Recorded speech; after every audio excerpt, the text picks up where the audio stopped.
আসসালামু আলাইকুম। সো আজকে আসার পিছনে বেশ কয়েকটা কারণ আছে। আমি আসলে ক্যামেরার সামনে I have a camera fruit. আমি জেনারেলি ক্যামেরার পিছনে কাজ করতে পছন্দ বোধ করি। আমি আসলে ক্যামেরার সামনে খুব মানে না পারতে আসি না আরকি। তো দেশের এই পরিস্থিতিতে আসলে আমাদের দেশে প্রচুর আমি যেখানে দেখতেছি প্রতিনিয়ত ফেসবুক খবরে বা বিভিন্ন জায়গায় দেখা যাচ্ছে যে অরাজকতার সৃষ্টি হচ্ছে। এবং এবং একটা একটা ঝড় উঠেছে, যেমন হচ্ছে যে আহ, কোনো পলিটিক্যাল পার্টি থাকবে কি কি থাকবে না, কোন পলিটিক্যাল পার্টি কি করছে, তার চেহারা বের না হতেই মানে একটা কি বলবো, পেটিকোট বাহিনী বের না হতে আরেক পেটিকোট বাহিনী চলে আসতেছে, এই টাইপের কথাবার্তা আর কি সবার নজরে আসছে। তো এই যে বিষয়গুলো আছে, এই বিষয়গুলোর পিছনে মেইন রিজন হচ্ছে আসলে আমাদের মধ্যে একটা ভয় আছে। সে ভয়টা হচ্ছে কি, আমরা আহ, আমরা মনে করছি যে আসলে এই যে আমরা এত কষ্ট করে আমাদের অনেক আমার বিশেষ করে আমার পরিচিত অনেক ছোট ভাই বোনরা যারা আছে তারা অনেকে এখন হসপিটালে। আহ, অনেককে দেখেছি। তা আমি নিজের যে কথা বলে আসছি যে ছোট তোর কি অবস্থা, তো বলছে ভাই আমার মনে হয় পাটা আর থাকবে না, আমি ফুটবল খেলতে পারবো না। তো যেই কথাটা বলছে, মানে আমার কাছে এই জিনিসটা এত খারাপ লাগছে যে একটা ছেলে, সে এখনো ফুটবল খেলতে চায়, তার পায়ে গুলি করা হয়েছে।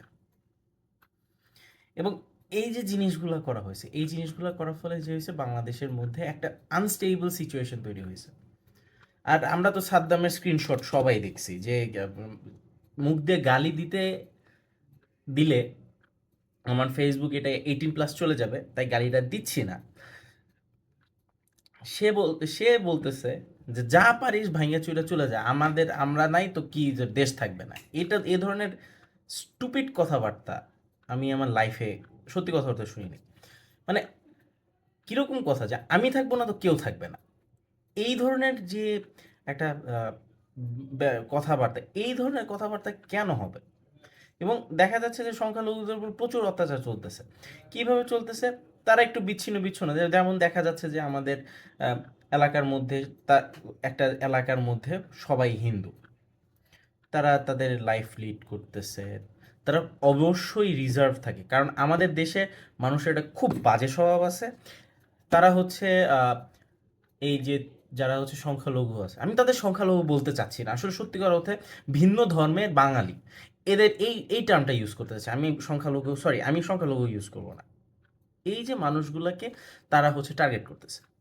কেন টার্গেট করতেছে? তাদের আব্বা আছে ইন্ডিয়াতে, কিছু সকল আব্বা, এই আব্বাগুলো চাচ্ছে যে বাংলাদেশের মধ্যে যদি একটা দাঙ্গা লাগানো যায়, as we are Muslim countries, সারা বিশ্বে মুসলিমরা মায়ের আজীবন খাইয়া গেছে। We are seeing this in Palestine. আমরা কোক বর্জন করছি, আমরা 7 আপ বর্জন করছি, আমরা পেপসি বর্জন করছি, দুনিয়ার বর্জন করার শেষে সত্ত্বেও মুসলিমদের অলওয়েজ ভিলেন বানানো হচ্ছে। তাদের আহ, ইয়া বলা হচ্ছে তারা টেররিস্ট। এখন আমাদের যদি একটু মানে টেররিস্ট আখ্যা দেওয়া যায়, তাহলে স্টুপিড ইন্ডিয়ানরা হাসিনার নেতৃত্বেই ইন্ডিয়ান আর্মি পাঠাইতে পারে। এবং এই ইন্ডিয়ান আর্মি পাঠাইলে তারা হচ্ছে এমনভাবে পাঠাবে, মানে একেবারে ফোর্স নিয়ে পাঠায়, একেবারে আমাদের যেরকম রাশিয়া যেরকম ইউক্রেনকে শেষ করে দিচ্ছে, সেমভাবে বাংলাদেশকে ইন্ডিয়ান ইজিলি শেষ করতে পারে, এই ক্ষমতা তাদের আছে। যদি we have some very brilliant army officers, তাদের অনেক ধরনের মানে ট্রেনিংস আছে, তারা অনেক কিছু পারে, কিন্তু তারপরেও দিন শেষে আমরা we are out matched, we are out numbered. তারা চারিদিক দিয়ে আছে আমাদের। হয়তো আমাদের এবং ওই সময় দেখা যাবে জাতিসংঘ বলবে যে কিছু বলবে না, কারণ বলবে যে বাংলাদেশের সংখ্যালঘুদের উপর অত্যাচার হয়েছে, আমরা ওটা প্রমাণ দেখছি, আমরা হচ্ছে এই দেখছি সেই দেখছি। কিন্তু এইটা বলবে না যে রাতের বেলা ছোট ছোট মাদ্রাসার বাচ্চারা মন্দির পাহারা দিছে। এটা বলবে না যে বাইক নিয়ে কিছু উৎসাহী তরুণ, তারা হচ্ছে প্রতিনিয়ত বাইক চালায় চালায় হচ্ছে এলাকার মধ্যে পাহারা দিচ্ছে। কেন দিচ্ছে? Because they know, they are educated. এবং আমি এখন যেটার জন্য আসছি সেটা হচ্ছে দুইটা বিষয়। এক হচ্ছে আমি নতুন একটা গণতন্ত্র নিয়ে কথা বলবো, এটা আমার একটা থিওরি, নিজস্ব থিওরি। আপনারা ভাবতে পারেন, মানে যদি ল মেকাররা কেউ ভিডিওটা দেখেন আপনারা ভাবতে পারেন এটা নিয়ে। আর হচ্ছে সাধারণ মানুষকে এটা বোঝানো যে আসলে আমাদের আহ, কারা কারা হচ্ছে আমাদের উপর অত্যাচারটা করতেছে, কিভাবে করতেছে। এখানে আগে অত্যাচারটা নিয়ে বলি। দুইটা গ্রুপ আছে। নাম্বার ওয়ান, এরা আওয়ামী লীগ, এরা সাদ্দামের নির্দেশে ডাইরেক্ট সংখ্যালঘুদের উপর অত্যাচার করতেছে। আরেকটা হচ্ছে কিছু ক্রিমিনাল যারা আওয়ামী লীগের আন্ডারে ছিল, দেস one day did some drug business, ড্রাগসের ব্যবসায়ের সাথে জড়িত ছিল, বা তারা হচ্ছে বিভিন্ন অপকর্মের সাথে জড়িত ছিল। They use to work as their frontline army's.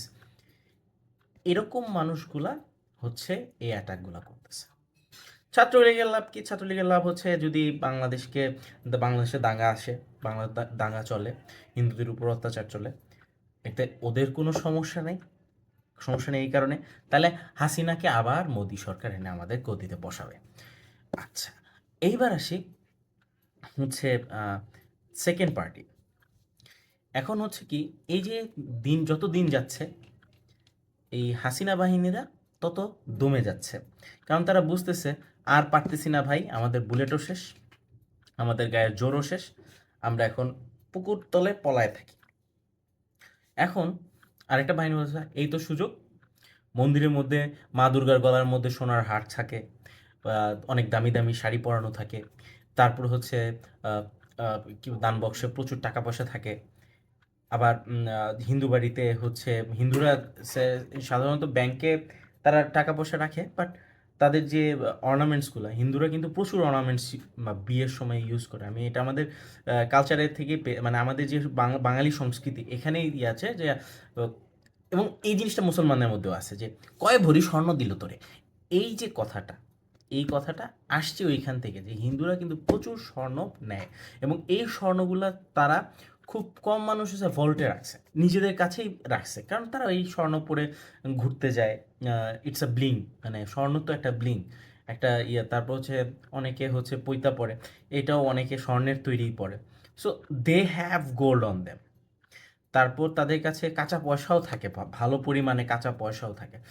এই কারণে তারা ভাবতেছে যে ওকে, উই হ্যাভ সাম, এখন যেহেতু মাঠে আইন শৃঙ্খলা বাহিনী নাই, আমি পুলিশের ব্যাপারটা নিয়েও বলবো, আমি পরে আসতেছি ওই জায়গায়।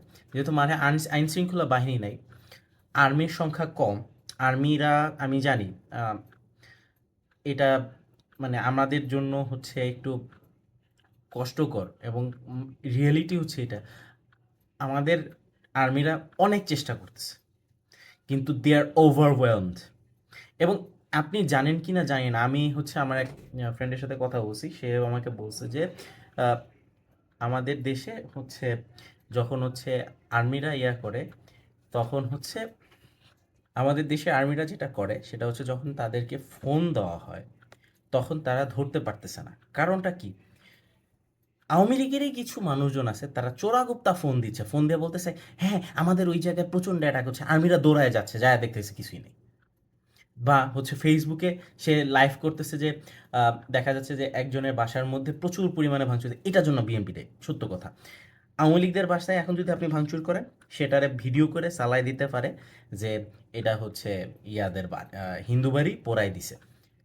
এই এবং সবচেয়ে আশ্চর্য বিষয় হচ্ছে আমরা ইন্ডিয়ান গণমাধ্যমে দেখছি মাশরাফির বাড়ির ছবি দিয়ে বুঝাই দিছে এটা লিটন দাসের বাড়ি, হিন্দুদের উপর অত্যাচার হচ্ছে। হাস্যকর ছাড়া এইসব কথা কিছুই না।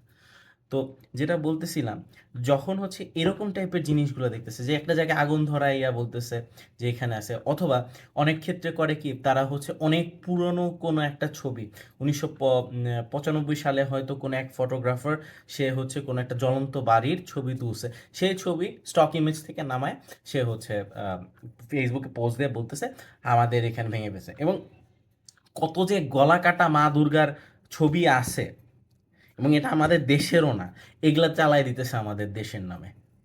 এবং এর ফলে আমাদের দেশে একটা অরাজকতার সৃষ্টি হইতেছে। আর্মিরা কুলাইতে পারতেছে না, আর্মিরা যেখানে আসলে যাওয়া দরকার সেই জায়গায় যেতে পারতেছে না, আর্মিরা কোথাও ট্রাস্টেড কোনো সোর্স পাচ্ছে না, যার ফলে উই আর ওভারওয়েলমড, আমাদের ফোর্সেসটা ওভারওয়েলমড। তো এখন এইটা থেকে রেহাই পাওয়ার উপায় কি? ভাই, আপনার প্রতিবেশী যে আছে তার জন্য একটু কানটা খোলা রাখুন। কানটা খোলা রাখবেন, তাহলে হচ্ছে যখন ওই বাসা থেকে ওই বাসায় আক্রমণ হবে, তখন অ্যাটলিস্ট আপনার আশেপাশে যারা আছে তারা গিয়ে তাদের বাঁচাইতে পারবেন। এখন আপনাদের কথা হচ্ছে, আরে ভাই, আমি যদি যাই আমার যদি গুলি করে দেয়, দু একটা গুলি না হয় খাইলেন, দু একটা গুলি না হয় খাইলেন, খাইলে কি খুব সমস্যা হবে? এই যে আমাদের ছাত্র আন্দোলনে যে সকল, যেমন ইয়া আবু সাইদ যখন মারা গেছে, তার কি সম্মান কমে গেছে? তার তো সম্মান কমে নেই। বরঞ্চ যদি আপনি তাকে দিয়ে বাঁচান, যে হিন্দু ভাইটাকে আপনি বাঁচাবেন, বা যে খ্রিস্টান ভাইটাকে আপনি বাঁচাবেন, বা যে চাকমা ভাইটাকে আপনি বাঁচাবেন, বা যে মারমা আপুটাকে বাঁচাবেন, সে আপনাকে চিরজীবনের জন্য মনে রাখবে। এটা কোনো হচ্ছে ইয়া না যে আপনি ইয়া করতে পারবেন না। আপনি আপনি জাগ্রত হন, দেশ ইজিলি জাগ্রত হবে। এখন দিন যত গড়াবে আমাদের অবস্থা তত স্টেবল হবে। এখন আমাদের পুলিশ বাহিনীর যেটা ছিল, পুলিশ বাহিনী টোটালি দলীয়করণ হয়ে গেছে। কিভাবে? অমুক যুবদলের ইয়া সভাপতি, তাকে এনে এসপি বসায় দিছে। এরকম প্রচুর পরিমাণে নথি পাওয়া গেছে ইয়াতে, যেখানে বলা হয়েছে যে অমুক জায়গার মানুষ তমুক জায়গার মানুষ, তাকে দেওয়া হোক, এই কারণে সে হয়েছে, বাট যে ডিজার্ভিং সে হয়নি। এখন এই যে জিনিসগুলো হয়েছে, এগুলার কারণে পুলিশ এখন নাজুক পরিস্থিতিতে আছে, but they are turning back. পুলিশের মধ্যে তো সব অফিসার বা সব সৈনিক ডিসঅনেস্ট না। আমি এমনও পুলিশ অফিসার দেখছি যাকে আমি সেলুটও দিছি, সে ডেইলি অফিসে যাইতো সাইকেল চালায়, পুলিশের জিপে না। কারণ সে মনে করতো যে আমি যে টাকাটা বাঁচাবো এই অফিস থেকে জিপ নিয়ে বের হয়ে টহল দেওয়ার জন্য, বা আমাকে যদি বাসা থেকে জিপটা যেয়ে নিয়ে আসে, এটাতে আমার যে টাকাটা মানে টাকাটা ওয়েস্ট হচ্ছে, এই টাকাটা অন্য কোথাও কাজে লাগাইতে পারি, বা আমার যে তেলটা এক্সট্রা খরচ হচ্ছে দেশের, এই তেলটা অন্য কোথাও কাজে লাগতে পারে। এই জিনিসগুলো আমি দেখেছি। তাদের সম্মানও সেরকম, তাদের সবাই সেলুট দেয়। কিন্তু এই মানে এই ধরনের মানসিকতা মানুষও যেরকম আছে, সেরকম ড্রয়ার খুলে দিয়ে বলে দিবে যে ভাই, আপনি যদি এই কাজটা ফাইলটা চান, আপনি ওইখানে টাকাটা দেন। এটা মজার ঘটনা বলি। আমার যখন পাসপোর্ট তৈরি করতেছিলাম, তো পাসপোর্টের সময় একজন অফিসার পাইছি যে আমার কাজটা জাস্ট 3 মিনিটের মধ্যে করে দিছিল এখান থেকে। কিন্তু যে অফিস যায়, এসবি অফিসে একজন ড্রয়ার খুলে বসে থেকে বলছে যে ভাই, এ টাকাটা না দিলে এই ফাইল যাবে না। অথচ যে হচ্ছে মাঠ পর্যায়ের কর্মী, সেই এই ফাইল 1 মাস আগে পাঠায় দিছে। সে আমার কাছে, আমি তাকে চা পানির জন্য বলছি, আপনাকে চা পানির জন্য কিছু দিব? সে বলছে, কি বলেন ভাই, এগুলো আমার ডিউটি, আমি কেন এই কাজ করব? আমার এই কথাটা শুনে আমার মনে হচ্ছে না, পুলিশ এখন আছে। কিন্তু গতকালকের কিছু ভিডিও দেখে আমার মনে হচ্ছে এটা পুলিশ না, এটা মানুষ না। এগুলা এগুলা পুলিশ তো দূরের কথা, মানুষ না। পুলিশ হবে জনগণের বন্ধু, সেখানে পুলিশ হয়ে গেছে জনগণের শত্রু। পুলিশ নিরপরাধ মানুষদের উপর মানে কিভাবে গুলি করে মারছে আমি দেখেছি। তো কি জন্য পুলিশের উপর মানুষের ভরসা থাকবে না? তবে হ্যাঁ, আশার বাণী হচ্ছে পুলিশ ফোর্সটা নতুন করে গঠন হচ্ছে, এবং এদের আমার মনে হয় এই যে পুলিশ ডিপার্টমেন্টকে আর্মির আন্ডারে দিয়ে দেওয়া উচিত। এটা আলাদা কোনো বাহিনী থাকবে না, they will work under army. তাহলে তাদের যে ইয়াটা, মানে তাদের যে রিফরমেশনটা হবে, আমি মনে করি দ্যাট উড বি বেটার। আর এছাড়া যদি আর্মিদের আন্ডারে যায় তাহলে হচ্ছে, এখন অনেকে বলতে পারেন আর একটা বিডিআর বিদ্রোহ হয়ে যাবে। আপনি একটু ভেবে দেখেন তো বিডিআর বিদ্রোহটা হয়েছে কেন, এটা কারা করাইছে? আপনি হয়তো বুঝতেছেন কারা করাইছে। এখানে একটা বড় এজেন্ডা ছিল যে বাংলাদেশের বেস্ট বেস্ট ব্রিলিয়েন্ট অফিসারদের কিভাবে করে তাড়ানো যায়। কারণ বিএসএফ বর্ডারের মধ্যে এই ওই সময় যুদ্ধ করে কিছুই করতে পারতেছিল না, বিডিআর এতটা স্ট্রং ছিল। এখন বিডিআর হচ্ছে বিএসএফ এর সাথে নাচানাচি করে। সীমান্তে হত্যা তো বন্ধ হয় না, সীমান্তে প্রতিনিয়ত ফায়ারিং চলে, প্রতিনিয়ত মানুষ মারা যায়। এটা নিয়ে তো কথা এর আগের বার বলাই যায়নি, বললে তাকে হচ্ছে তুলে আয়না ঘরে নিয়ে যাই গেছে। এখন যেটা নিয়ে কথা বলবো, আমার ওই পার্টগুলো শেষ, যে কারা ভ্যান্ডালিজম করছে, কিভাবে দেশ দাঁড়াতে পারে, পুলিশ ফোর্সের রিফর্ম যখন হবে এটা কি হবে। এখন কথা হচ্ছে এই যে পুলিশ ফোর্স রিফর্ম হচ্ছে বা যেটাই হোক, এদের কিভাবে করে রিফর্ম রাখা যায়, দলীয় বাহিনীতে কনভার্ট না করা যায়। Let's talk about compartmentalisation of computer level, sorry, ভাগ করা, আমি বলতে পারতেছি না, টাং টুইস্টার টাইপের হয়ে যেতেছে। তো এই যে ভাগ করার বিষয়টা, পুরা গণতন্ত্রটাকে কিভাবে করে ভাগ করা যেতে পারে বা পুরা সংসদটাকে কিভাবে করে ভাগ করা যেতে পারে। জনপ্রতিনিধিরা অবশ্যই থাকবে, 230টা বা 50টা সিট যেটাই থাকুক, এটা জনপ্রতিনিধিদের জন্য বরাদ্দ থাকবে, যেটার মাধ্যমে যেটা তারা আসবে নির্বাচন করে, বিভিন্ন ইয়াতে মানে বিভিন্ন প্রতিনিধির থেকে নির্বাচন করে। এরপরে ইউনিভার্সিটি ক্যাম্পাসের যে ছাত্র সংসদ, আমি মনে করি এদেরও এই পার্লামেন্টে বসার এখন অধিকার আছে। আমার মনে হয় জাকসু বলেন, ডাকসু বলেন, তারপর হচ্ছে চাকসু বলেন, রাকসু বলেন, যেটাই বলেন, আপনার ছাত্র সংসদ নির্বাচন দিয়ে আপনি ছাত্র প্রতিনিধিদের আনেন। আনলে কি হবে আমি আপনাকে বলি, 3-4টা জিনিস হবে কনসিকুয়েন্টলি। র্যাগিং টোটালি অফ হয়ে যাবে, অছাত্ররা ক্যাম্পাসে থাকা বন্ধ করে দিবে। কিভাবে হবে? যখন হচ্ছে একটা মানুষ জাকসু নির্বাচন করবে, সে কোনো এমফিলের স্টুডেন্ট বা মাস্টার্সের স্টুডেন্ট হইতে পারবে না, তার হইতে হবে 4th ইয়ারের স্টুডেন্ট। 4th ইয়ার জাস্ট শুরু হয়েছে, এরকম 4th ইয়ারের স্টুডেন্টকে হইতে হবে জাকসু প্রতিনিধি বা ডাকসু প্রতিনিধি। এরা যখন হচ্ছে মানে এরা ক্ষমতায় আসার জন্য কি করবে, ছাত্রদের সাথে সবসময় ভালো ব্যবহার করবে। সে জানে যে আমি যদি আজকে ওকে চট দেই তাহলে ও আমার এগেনস্টে কথা বলে, ওইটা না, চরের বিনিময়ে সে বলছে আচ্ছা তুমি যে আমাকে গালি, সে ধরেন আমাকে কেউ গালি দিল, আমি তাকে চট দিলাম, চট দিলে আমি নেক্সট টাইম ধরেন আমি জাহিনোরে জাকসুতে দাঁড়াইলাম, আমি কিন্তু স্টুডেন্ট না, আমি কিন্তু দাঁড়াইতে পারবো না, তারপরে বললাম ধরেন আমি দাঁড়াইলাম, তখন কি সে আমাকে ভোট দিবে? দিবে না। কিন্তু ধরেন সে তাকে বুঝে না, এই যে তুমি, আমি ধরো তাকে ধরেন বুঝাইলাম, আপনি আমাকে গালি দিলেন, কেন গালিটা দিলেন? আমার বাবা মা আপনার কি করছে? আমি না হয় আপনার ক্ষতি করছি, কিন্তু আমার বাবা মা কি বলছে? আপনি যখন এইভাবে করে কথা বলতে শিখবেন, তখন যে মানুষটা আপনার শত্রু সেও আপনার বন্ধুর মতো হয়ে যাবে। তো এইভাবে করে যখন হচ্ছে ছাত্র রাজনীতি উঠে যাবে, এইটা করলে কিন্তু ছাত্র রাজনীতি থাকবে না, ছাত্ররা রাজনীতি করবে বা ছাত্র রাজনীতি থাকবে না। কোনো দল মত নির্বিশেষে ছাত্র দল, ছাত্রলীগ, ছাত্র শিবির, ছাত্র ইউনিয়ন, হাবিজাবি, ছাত্র ভগিচগি, এগুলা কিছু থাকবে না, থাকবে একমাত্র ছাত্র। যেভাবে করে র্যাগ রাজা র্যাগ রানী নির্বাচন হয়, সেমভাবে আমাদের ডাকসু জাকসু নির্বাচন হওয়া উচিত। এবং এতে আমাদের শিক্ষকদের যেটা হবে যে এখন মানুষের যে নির্বাচন কমিশনের যে ব্যাপারটা, যে নির্বাচন কমিশন হবে, এই হবে সেই হবে, এই ব্যাপারটাও মানে আস্তে আস্তে আসবে। এরপরে হচ্ছে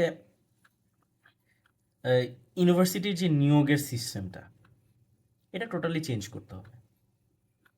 সেটা কিভাবে করে চেঞ্জ করা যায়, এটা দলীয়করণ কিভাবে না করা যায়, সেটা হচ্ছে প্রত্যেকটা ইউনিভার্সিটির নিয়োগ ওই বিশ্ববিদ্যালয়ের শিক্ষকরা দিবে না, জাহাঙ্গীরনগরের শিক্ষক ঢাকায় গিয়ে নিয়োগ দিবে, ঢাকার শিক্ষক জাহাঙ্গীরনগরে এসে নিয়োগ দিবে, চট্টগ্রামের শিক্ষক রাজশাহী যে নিয়োগ দিবে। এতে শিক্ষকদের কষ্ট হবে, এটা আমি জানি, কিন্তু যখন এরকম নিয়োগ হবে, মানে আমি বলতেছি না এখন নাই, এখন এই সিস্টেমটা আছে, বাট একজন বোর্ডে থাকে, সেখানে সবাই বোর্ডে থাকবে এরকম। জাহাঙ্গীরনগরের কোনো ইয়া থাকবে না।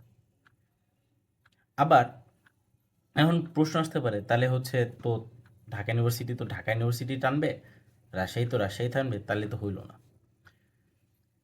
এখানেও কিছু কাজ করার মতো আছে, সেই জিনিসটা নিয়ে শিক্ষকরা রিসার্চ করতে পারে যে কিভাবে করে এই যে সিজিপিএকে যে মানদণ্ড ধরায় দেওয়া হয়েছে, সিজিপিএ কিভাবে মানদণ্ড না হইতে পারে, কিভাবে করে পাসে 5B 5B 5C, যে মানে পাস বি পাসে 5B কিভাবে করে এটা পাস করা যায় সেটা বুঝতে হবে।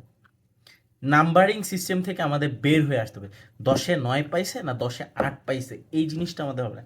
আমার দেখতে হবে একটা মানুষ, সে ধরেন 2.95 পাইছে, তো সে যখন 2.95 পাইছে, সে 2.95 পাইছে কেন, আমার পছন্দ হয় নাই এই জন্য। এইটার দিকে না গিয়ে আমাদের এভাবে করে ভাবতে হবে যে আচ্ছা, ওদের 2.95 পাওয়ার আগে আমাদের ভাবতে হবে ও যে এই জিনিসটা লিখছে এটা কতটা কাছাকাছি, কনসেপশন থেকে কতটা কাছাকাছি।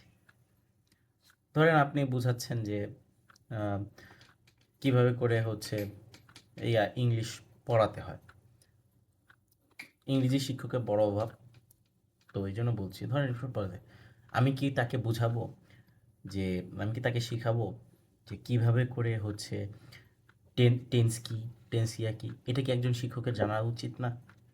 ছাত্র হিসেবে এটা আমরা শিখছি, ছোটবেলা থেকে শিখে আসছি। এখন এইটা আমি আমার ছাত্রদের মধ্যে কিভাবে করে দিয়ে দিব, এই জিনিসটা আমাদের বুঝতে হবে।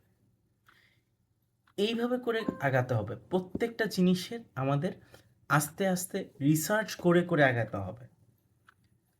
এমনভাবে রিসার্চ করতে হবে যেটা আমাদের কালচারের সাথে সংযুক্ত।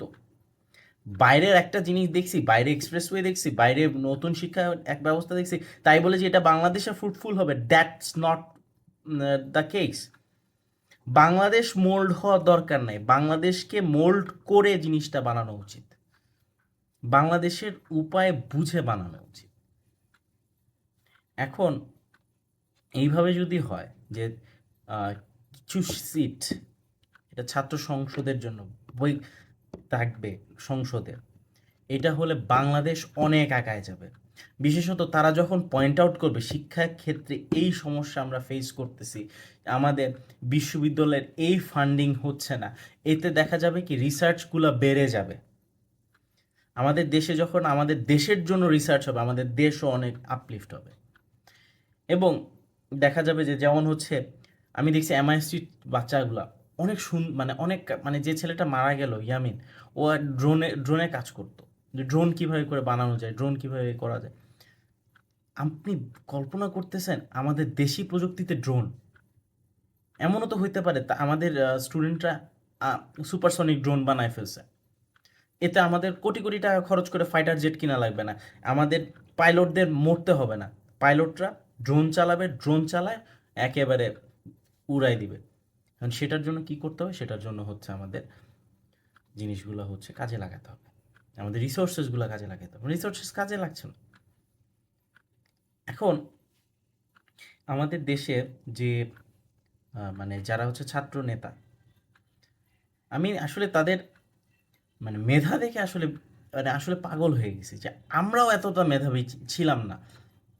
একটা মানে তারা কিভাবে করে দেখাইছে যে আমার হাতের মধ্যে আমাদের দিকে বন্দুক তাক করে আছে, একজন পা ট্যাপ করে করে বলতেছে যে আমাদের এখানে মানে হেল্প দ্য স্টুডেন্টস, আমরা সব কিছু নিজেদের ভাষায় বলতেছি না, আমাদের ধরাই দিছে, আমরা পড়তেছি। আর আমি দেখছি নাহিদ হচ্ছে চোখটা এরকম বড় করে দেখতেছে আর বলতেছে, মানে তার চোখে রাগ, এটা বোঝা যাচ্ছে। সব কিছু মিলে এখানে বোঝাই যাচ্ছে যে মানে কত জঘন্য মানে একটা পরিবেশের মধ্যে ছিল, তারা যে সাহস দেখে এই কাজটা করছে, সেলুট, সত্যি কথা সেলুট। এরকম জেনারেশন যখন আসতেছে তখন বাংলাদেশের পিছনে তাকানোর আমি মনে করি না দরকার আছে। আমাদের ভাবতে হবে নতুনভাবে, ডেমোক্রেসিকেই নতুনভাবে ভাবতে হবে। সেখানে যে দলই আসুক, ধরেন একটা দল আসলো, পার্টিকুলার কোনো একটা দল আসলো, অ্যাটলিস্ট ছাত্র সংসদ থাকবে তাদের ফাইট দেওয়ার জন্য। ছাত্র সংসদের সাথে কিছু বাহিনীকেও আমি মনে করি হচ্ছে ইয়াতে রাখা উচিত, বাহিনী প্রধানদের, যাতে যা এই যে কয়েকটা সিট, এই কয়েকটা সিট ইম্পার্শাল হয় এবং এখানে মেধাবীরাই আসুক। যে সেনা প্রধান, যে নৌ প্রধান, যে বিমান প্রধান, I believe they are brilliant, they have brilliant minds. আমি আপনাদের যাই না, আমি যেটা বিলিভ করি, কারণ একটা বড় বাহিনী চালানো চারটিখানি কথা না। তো ওনারা যদি থাকে, ওনারা যদি ইম্পার্শাল থাকতে পারে, স্টুডেন্টরা যদি ইম্পার্শাল থাকতে পারে, জনগণ অ্যাটলিস্ট জানবে যে আমাদের দেশের ভবিষ্যৎ সিকিউর আছে। আমি বলতেছি না সব ছাত্রদের বসায় দেন, নো। যারা ভিপি এবং প্রেসিডেন্ট হবে, ছাত্র যে চাকসুর বা চাকসুর ছাত্র সংসদের যারা হবে, তারাই এই ইয়াতে বসবে। এবং বাকি যারা আছে যা মন চায় তাই করুক, কিন্তু আমাদের আরেকটা বডি লাগবে যারা হচ্ছে দুর্নীতিকে চেক দিবে। এবং এই জিনিসটা কোনোভাবে যাতে কোনো মন্ত্রণালয়ের আন্ডারে না থাকে, এটা সরাসরি will, I think, should talk to a independent department, অথবা দুর্নীতির একটা সেক্টর যেখানে দুর্নীতির নিয়ে কাজ হচ্ছে, দুর্নীতিতে কে কি করতেছে, কেউ পকেটের তলে টাকা দিচ্ছে কিনা, ঘুষ দিচ্ছে কিনা, ঘুষ নিচ্ছে কিনা, এই জিনিসগুলো তারা দেখবে। এইটা টোটালি ইন্ডিপেন্ডেন্ট বডি থাকবে, এবং ইন্ডিপেন্ডেন্ট মানে স্বাধীন। এদের কোনো পিছনে কোনো, এদের অ্যাবসলিউট পাওয়ার থাকবে। তবে হ্যাঁ, সংবিধান কিছু অংশ মডিফাই করতে হবে, নইলে দেখা যাবে যে তার যদি একজন দলীয়কে বসানো যাচ্ছে, মানে সুপ্রিম কোর্টে যেরকম দলীয়কে বসায় একটা ইন্ডিপেন্ডেন্ট বডিকে টোটালি নস্যাৎ করে দেওয়া হয়েছিল, এরকম যাতে স্কোপ না থাকে সেই দিকে আমাদের কাজ করতে হবে। এখন যেহেতু অন্তর্বর্তীকালীন সরকার আছে, তাদের কাছে রিকোয়েস্ট, তারা গণতন্ত্রকে নতুনভাবে দেখুক। গণতন্ত্রকে কিভাবে করে চেঞ্জ করা যায়, যেখানে হচ্ছে দেশের মানুষজন কোনো ফাঁকফোকর না পায়। There should be no such thing as absolute power. এমন কোনো পাওয়ার থাকবে না, যেখানে এমন কোনো মানুষ থাকবে না যার কাছে একেবারে হাতের মুঠায় পৃথিবীটা বা বাংলাদেশটাকে দিয়ে দেওয়া হচ্ছে, এরকম কোনো পাওয়ার থাকবে। এমন অবস্থা হবে যেখানে হচ্ছে জিনিসটাকে ডিসেন্ট্রালাইজ করে দেওয়া হবে। এটাই বোঝাতে চাচ্ছি।